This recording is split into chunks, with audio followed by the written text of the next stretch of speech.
This is the Bahamas Tonight, the Northern Edition, Season's Greetings. I'm Sabrina Brown. Thank you for joining us. Controversy is brewing between a leading resort and Grand Bahama's internationally acclaimed youth choir. Now, a local community activist has mounted a campaign calling on government officials to investigate what actually transpired the night before Christmas. Joan Davis-Roll reports. It is being described as a dark day for Grand Bahama, and particularly our youth, when what was intended to be a joyous occasion reportedly suddenly turned into something sinister.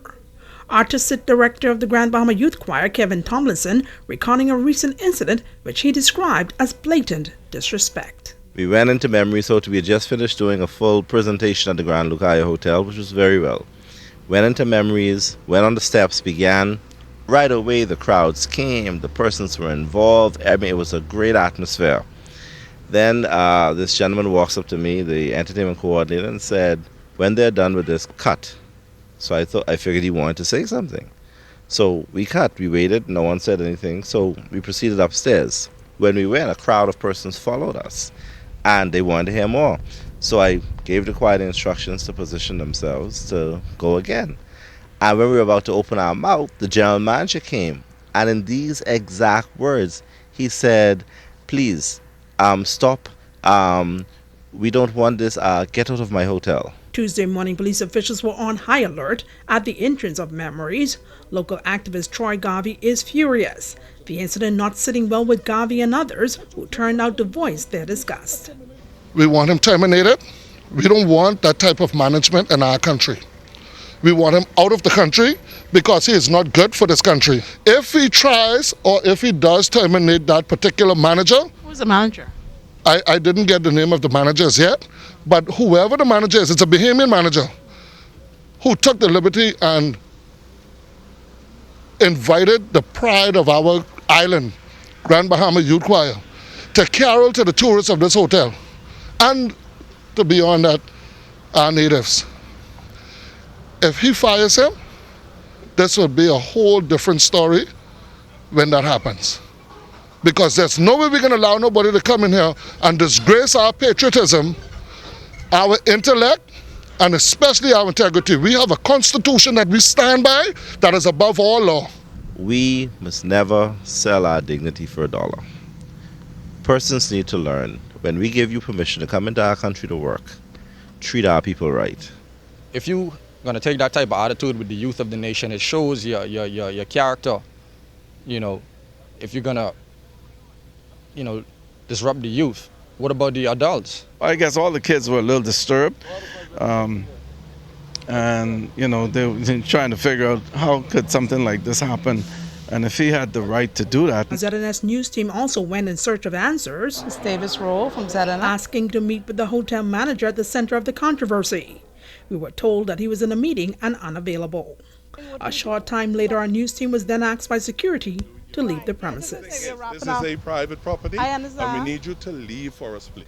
Garvey says that he's given the government a timeline to have this manager deported, and if he's not deported, action will be taken in short order. Reporting for ZNS Network News, I'm Joan Davis-Roll. Now, Troy Garvey says he has mounted an online petition against the hotel manager, and already they have received over 100 signatures. The results of the petition, he says, will be turned over to the government. Meanwhile, the Department of Labor among the government agencies turning up at the Memories Resort this morning to commence an investigation into that incident involving the Grand Bahama Youth Choir. The Deputy Director of Labor on Grand Bahama, Harrison Sands, spoke exclusively with ZNS News. You plan to meet with the manager, obviously, to get his side as well. How soon do you hope to do that, and what do you hope will happen? Well, we are headed there now, and hopefully we can see him, plus some of the staff who worked at that point in time when this incident happened. I don't know whether he's there or not, because we didn't make an arrangement to see him. It was so pressing that we left the office and we came right up. What action can be taken, if any, by the Labor Department? Well, the Labor Department will not take any action per se. That decision rests somewhere else. We're just getting the facts and translating that where it needs to go. Where's that? Well, actually, that will go to the minister responsible for labor activities in the country. How did you feel when you heard about the report? So, It was somewhat troubling because I understand these are young people, and we cannot have our young people treated in a way that is somewhat present a discomfort to them because, you know, we're trying to raise an orderly society here. The Grand Bahama Youth Choir getting support from a leading union executive here on Grand Bahama. Area Vice President of the Bahamas Union of Teachers, Quentin LaRota, says when he first read about the incident via social media, he was appalled that young Bahamians doing something positive would be treated in such an insulting manner. LaRota questions what could possibly be wrong with young Bahamians performing for tourists in a hotel located in the Bahamas. I was appalled as a person and insulted as a Bahamian. The youth choir is a representation of us. They're among our best and our brightest. We're doing something positive, and it's a Bahamian youth choir. And to have them so insulted is an insult to all of us. I also understand, allegedly, that the manager who invited them to perform was also threatened to be fired. He's the son of the soil, and to have him treated in that way is utmost disrespect, not just for him as an individual, for us as a people. And I think it's high time that we send a message to this kind of thing. LaRota says Grand Bahamians must come together to rebuke this type of treatment and stand against it in the strongest fashion. I encourage every Grand Bahamian that we have 5 members of parliament, we have senators that collectively represent the views of all of us, that you write them, you call them, you send a message to them via social media to say that they must stand up for us. They must rebuke this in the strongest term. And if they don't, then we as a people have to take it in our own hands, because we cannot allow this kind of thing. It is it's terrible. In other news, voter registration is officially underway throughout the country.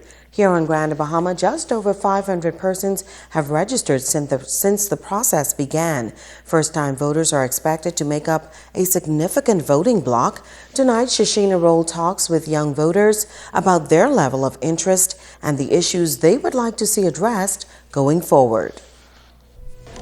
The Parliamentary Registration Department has already begun the process of registering citizens for the 2017 election.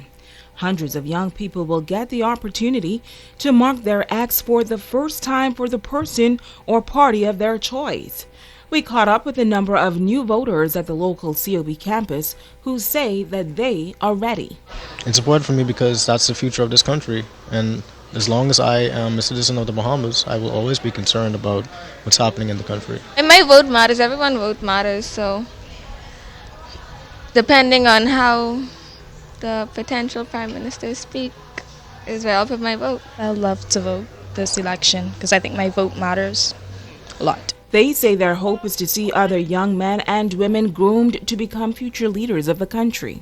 I believe that as a nation, we should begin mentoring young people to follow up in those positions so that it does not come to a point where we have to wonder if we need something new versus letting the old go. We should have a section in between. These young voters note that their vote will depend on the party's platform, and they're hoping that it includes their concerns.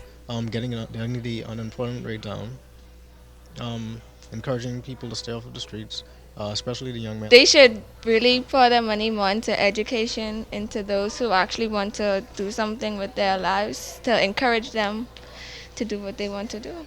Develop more for Freeport on the other islands, have not just Nassau itself, but like build different hotels, different schools, use the land that we have, make resources, have just not everything for Nassau. It is the capital, I understand, but there are other islands in the Bahamas that can be useful. Two major entities joining forces to clean up the island. They say the city's image is tarnished by a number of unsightly structures, and this initiative will help to transform the streets of Grand Bahama. Italia Hall reports. The Community Policing Urban Renewal Department and the Grand Bahama Port Authority working together to clean up the image of Freeport by taking down derelict buildings in high-traffic areas on Grand Bahama. The officer in charge of the Community Policing Urban Renewal Department, ASP Henry Roll, says this particular building on Adventurers Way is more than 60 years old and has been an eyesore in the community for quite some time now. There were incidents where persons were sleeping in the building. And one instance where someone was shot here, and we had an incident of a murder here. But as a result of that, we made contact with the owners, who was unable to, meet the repairs for this particular building. And it's in a state of disrepair because of the ruined conditions. And today, we, along with our partners here, have sort of fit to demolish the building. 2 abandoned buildings were demolished on Tuesday morning. Rolls says moving forward they will continue the demolition program. The first one is in Grassmere subdivision, which is also a dilapidated and ruined condition. However, these 2 buildings, as you may be aware, has been around for a number of years, and they are a complete eyesore to the neighboring community and the safety and security concerns. Licensing and Property Use Inspector for the Grand Bahama Port Authority, Renato Caroyuyu, says, come 2016, they will encourage more residents to maintain their properties. We'd like to ask property owners to maintain their properties, do routine checks, keep the properties clear of dilapidated or derelict vehicles, so that for the betterment of everyone in the community. Italia Hall, ZNS Network News. Stay with us. There's more news after this.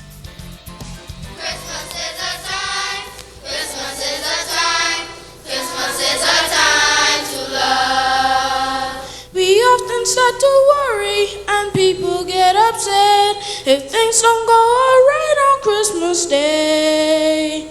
What we should remember through all our push and shove is Christmas is a time to love.